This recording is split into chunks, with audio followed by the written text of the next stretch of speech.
Hello বন্ধুরা, আশা করি সবাই আছে ভালো। আজ সকালবেলা বেশ আনন্দের সঙ্গেই দিনটা কাটলো। তার কারণ হচ্ছে আজ আমার 1K সাবস্ক্রাইবার পূরণ হয়েছে। ধন্যবাদ সবাইকে পাশে থাকার জন্য। আজকের ভিডিওতে তোমরা দেখতে পাচ্ছ একটা গ্লোফিশের একটা ট্যাঙ্ক। এই ট্যাঙ্কটা নর্মাল সিম্পলভাবে সাজানো রয়েছে। জাস্ট নিচে হোয়াইট স্টোন এবং দুটো আর্টিফিশিয়াল প্ল্যান্ট দিয়ে অ্যাকোয়ারিয়ামটি করা রয়েছে।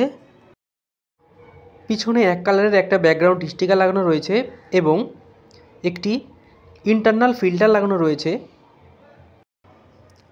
ভিডিওটা যদি ভালো লাগে তোমাদের তাহলে একটা লাইক দিও। তোমরা এইভাবে তোমাদের ট্যাঙ্ক সিম্পলভাবে সাজাতে পারো। এতে খরচও অনেক কম হবে, মাছও অনেক সুন্দর ঘোরার জায়গা পাবে, দেখতেও অনেক পরিষ্কার পরিচ্ছন্ন লাগবে। তোমাদের কি ব্যাকগ্রাউন্ডে এক কালারের স্টিকারগুলো ভালো লাগে, নাকি যেই গাছপালা দিয়ে যে সুন্দর সিনারির মতো থাকে সেইগুলো ভালো লাগে? কমেন্টে জানিও। আর চ্যানেলে নতুন হয়ে থাকলে চ্যানেলটিকে অবশ্যই সাবস্ক্রাইব করো।